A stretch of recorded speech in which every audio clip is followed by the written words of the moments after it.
Who was Scott Speicher? Scott Speicher was very young at the time. He was 33 when he went missing. Navy pilot, father of two, had a nice family started down in Jacksonville, Florida. Why the interest in him? What the initial starting interest? The time frame he went missing, and I read the headlines and I read the things about him, I thought, this is kind of odd, because why aren't they looking for him? And why aren't they doing this? Why aren't they doing that? There's a certain protocol that's followed when something like this happens. If you think about this in terms of the way I would think about it when I was first looking into the case, and that would be about 1994 or so, and I started to get more interested in what was going on, because I'd hear things here and there, from people just talking, and it never set with me.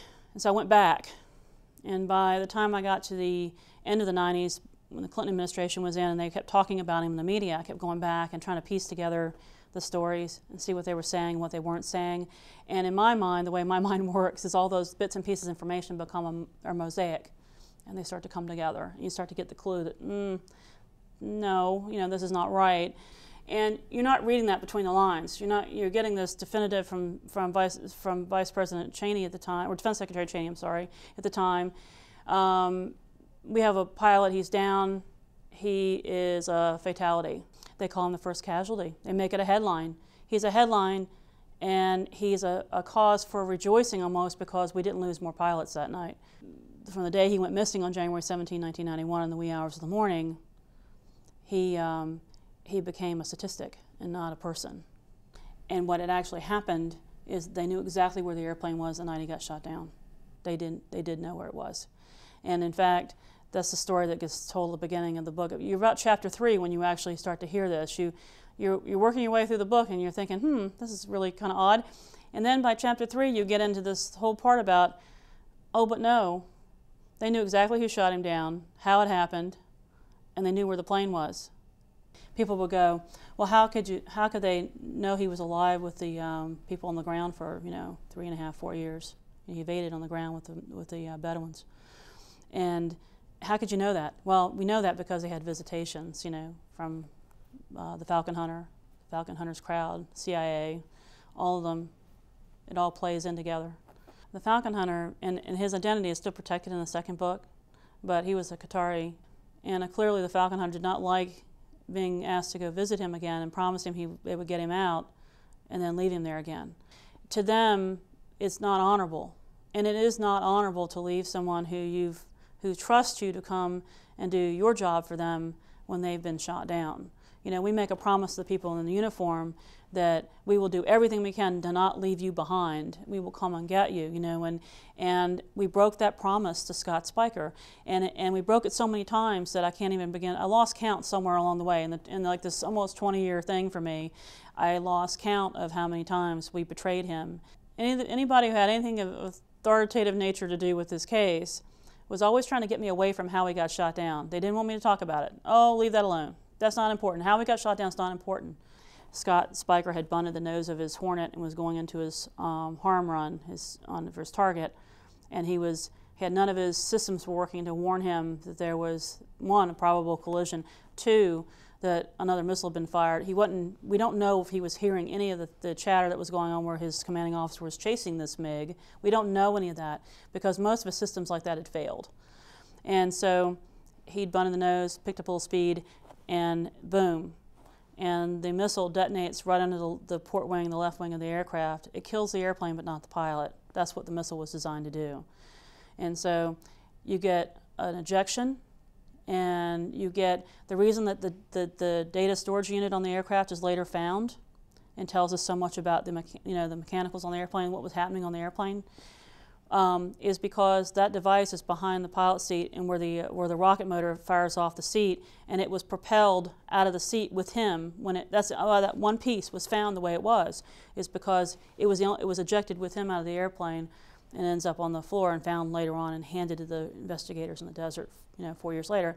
The rest of the things in the avionics on the airplane were all with the airplane, and even at that time frame, the Navy was not going to let an F-18 Hornet be located by the Saudis or any of our quote-unquote friends in the Middle East, because it had top secret material on board, and it is just one of those aircraft that you would want to go and retrieve that from. So you had to know where he went down. That was the big clue for me. You had to know where the airplane went down because you would not let it just go down and not be recovered. What happened next to him? He had moved away from the aircraft when he parachuted down. By all indication, from the sources that I have who talked about this, one of whom was, and again, had to protect the identity of the four-star involved, but informed me that he had both his radios with him and had communicated not only by voice, but later by the clicks on the radio, he had the PRC-90 with him apparently. He was actually exercising what the radio was capable of doing, and you were getting clicks. And so whether that radio later dies, whatever happens there. But he had done what they're trained to do when they hit the ground in the parachute. You don't want the plane to get too far away from you, but you don't want to be too close to it in case the bad guys come up to the airplane too. So he was fortunate in the fact that he ended up with a family group of Bedouins who were friendly. Not all of them would have been so friendly and would have turned him over, but these didn't. And so they take him in. He's a little banged up, not badly. And so the story goes. And he ends up with them, but they're nomadic, so they're going to move along whatever time of the year they move their herds along this up to 125-mile route, and it's in and out in the desert and back again, and it follows the seasons of the year. Even when they went to investigate that site, they saw the animal droppings, they saw where the herders had been there, they saw the discarded pieces of things, and they knew they'd been there again. They've been there repeatedly. They do it it's just a normal pattern. And so he ends up trying to do what he could with the airplane. He stays around long enough to put ground-to-air signals down on more than one occasion. And in fact, the telltale with that was talking to the NEMA, the imaging command, because they had overflight imagery of that site on several occasions. And you can see when and when there's not ground-to-air signals. And then suddenly, around 93 or so, they've got more signals on the ground. And they're markers like Boy Scouts put down in directionals, like I'm going here, the arrow is going in this direction. Or he tried his letter of the day, word of the week. He tried all kinds of combinations of things, trying to get them to pay attention. And what sometimes, you know, while it seems obvious on the ground when you're putting it down, depending on the angle of the imagery to the platform that's trying to see it, it can be, unless it's oblique, they can't quite sometimes pick it up the way that they should, but in this case they did. They did put the imagery down. They did have imagery of his ground-to-air signals, and it could only have been him that did it. He put down Roman crosses, he put down everything. I mean, the guy tried everything. He must have wondered why they couldn't see him or why they didn't want to hear him and come get him. He made it clear he was right there. The frustration level must have been incredible for him. And so he just moves off with the Bedouin group eventually, you know, and they come back again. And he did this repeatedly for a cycle, probably 2 or 3 cycles of their migration. And pretty soon, you know, with a couple of visitations in between, roughly around the 93 time frame, you've got the Falcon Hunter there, and that wasn't his first visit out there. He'd been out there before, because those tribal groups, they talk, you know, quietly. And they pass information. And they wanted to hand him over because they knew how dangerous it was to have him. And we never went and honored that. And of course, they ultimately pay the price for that. And you know, Saddam was brutal, as everyone knows, to his own people, but particularly to the groups that didn't cooperate with him and did things like that. Was he injured? Why didn't he escape or leave? There's nowhere for him to go. I mean, if you don't know where you're going, you're looking at something that looks, I've always described it as looking like the surface of Mars. You know, the Iraqi desert looks like the surface of Mars. You don't have much out there. You got sand, you need the protection of the black tents. And the desert floor at that time of the year is like a hard pan, so the knives and the shovels they give them to dig in for shelter, they were like picking at the top of an ice cube. It was just like they couldn't get it into the ground. It was very hard to dig it. And it wasn't sifted, you know, silty sand like you'd see unless you had heavy equipment to dig down further. So the hard pan was bad. There are many aspects of this that we seem to be unprepared for when they went into that first night. The corridor where he went down was actually pre-prepped with rescue helicopters. So if they had just called one of them, they notified Riyadh properly. 45 minutes in and 45 minutes out, they could have gotten him off the ground. and where he needed to be. And he was communicating, so that wouldn't have been a problem.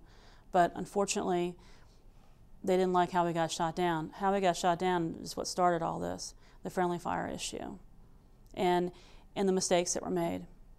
And the mistakes in the flying of it, to me, it comes down to the fact that while his commanding officer did not shoot him down, to clarify that point, he's not the one who did it. But because he broke his formation and he broke from his mission profile to go after, chase this MiG around, when we already had F-14s and F-15s up, to go shoot down a MiG like that, they were capping MiGs. That's what they were supposed to be doing. Because he broke from what he was supposed to be doing, he created a confusion there with the AWACS, the E-2C Hawkeye that was at the midpoint, and the rest of the people in his formation who were now distracted looking for the MiG. And they just needed to let the F-14s and F-15s do their job. But that confusion, that's the mistake. You know, you don't break the formation and go after something because you think you have to do this. And that's the mistake. That's the big one that starts it. And then from there, it just gets to be a point where the E-2C Hawkeye, who normally flew with the Navy strike package, doesn't have permission to give permission to fire. And Spock Anderson, who was Scott Speicher's commanding officer, and up that night, keeps trying to ask, when he couldn't get permission to fire on the MiG from the AWACS operator, he goes to the E-2C Hawkeye and trying to get permission, and the mission commander cannot grant that, because that's not his job.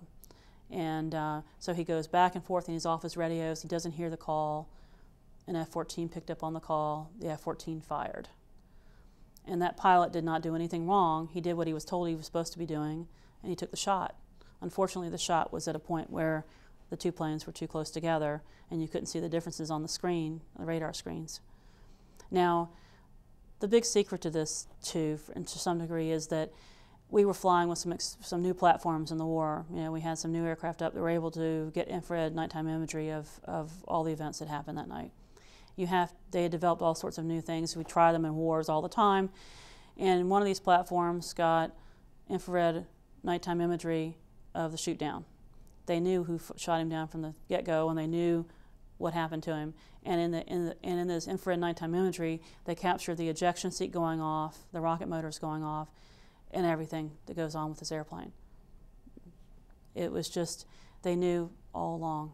And when Admiral Johnson told me later on in an interview, he kept emphatically, he said, you know, look, we knew what happened to this airplane the moment he got shot down, because if we didn't, somebody else could get shot down the same way. If it had been an enemy who shot him down, we need to know that right away.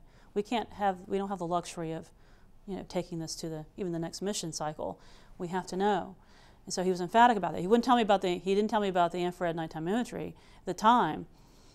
That was still very hush. And but what he was trying to tell me was, look, don't let anybody tell you that he was shot down by a MiG or you know, an SA-6 missile off the ground. Don't let them tell you these things, because that's not what happened. They know that night, he said, that not one enemy aircraft fired at any of our airplanes that night. In 1995-96, when those investigators are asking really very almost stupid questions, you know, they should already know the answers to. Why are they having to ask that question, or why can't they just flip to the logs for the squadron and find out? It's because they gather up every one of the log books, the maintenance logs, all of the ordnance logs, anything to do with these airplanes that night, got shipped over to the command ship where they were all meeting to cover up the story. So they did away with the logs. That's why you don't have them. And in fact, put the fear of God into the people who actually had kept copies because they felt guilty about it. One of the ordnance chiefs actually kept a copy of what they had fired that night, including harm missiles, whatever they might have fired during that entire deployment. And he will not turn it over because he's still so afraid of what might happen to him if he turns that over and say, I were to get it or somebody were to get it. But they talk about it. They'll talk about it as long as you don't tell anybody who they are. General Schwarzkopf's, the whole office in Riyadh. Turns out he was never notified that Speicher was down when he was down. And he said, and I went to go see him. I visited him years ago. He was a reservist then, and he lived in Crewe, Virginia, and I drove out there and to see him and talk to him and showed him what I had. And I remember clearly at the time, he slammed his fist down on the table when I showed him the maps. And he says, I had SAS teams here and here and here. And we put people in here, and we had helicopters here. And, you know, the preposition inside so they could get to these guys if they went down, because they expected a lot more losses. And it turns out that because he really felt that he needed to keep doing this job, he went back more full-time into the reserves, ended up running the unit that ended up being running the Iraq survey group that looked for Speicher later on, and he was on the, ran that team trying to find him again when we went into Iraq again in 2003. Can you talk to me more about what happened to Speicher? As he parachuted to the desert floor and he started his odyssey on the ground, once he became boots on the ground, he was a soldier, not an aviator anymore, and he had to survive. And he was taught well to do that, and he paid close attention to everything that he was taught because he did well. He was carrying a blood chit with him. The blood chit is the item that aviators were given to carry with them. It has in different languages. It has the American flag, and then it has different languages. I'm, who I am, and if you'll help me, there's a reward for me. If you, we'll exchange something for you. It could be camels, it could be sheep, it could be any number of things. But take me back to, turn me back over to my command. And so he has that with him. That was never recovered amongst all the things that have been recovered now. That was never found. Other very important pieces of gear were never found. His helmet was never found, kind of big piece. The bulk of the parachute itself was never found. All of these things are salvageable pieces, and it looked to me as if they, reading the reports out of the desert, had been cut and salvaged for what they could be used. They're taught to turn all these items into survival gear, and you'd find one part of the parachute riser, but not their male and female parts, and whoever the person was in the desert on this little junket to go find his remains was not an ejection seat aviator, because they called the items that they found by the wrong names, and they're male and female, and they fit together. And if you find one part and you don't find the other part, it's where he's snapped the chute off, and it's now somewhere else. He's used it, or they've used it for something. They've hidden it, buried it. It looks as if he buried a lot of his gear that they didn't want found. So the helmet's probably been buried somewhere.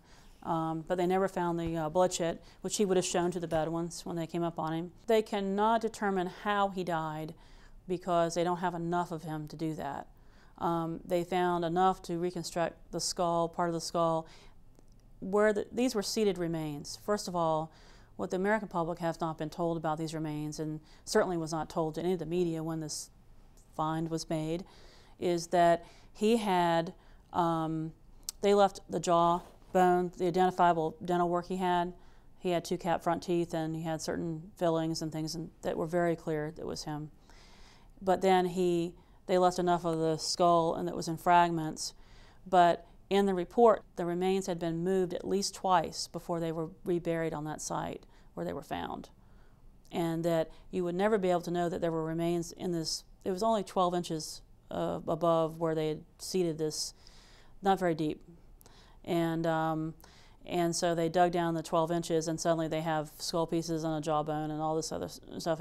And they used Marines who were not trained forensic pathologists or anthropologists or anything else. They wouldn't, and they're digging with backhoes and decats, and it's not exactly what you would do if you were actually really trying to do it's like they knew where they were going to find what they were going to find. It was all sort of staged.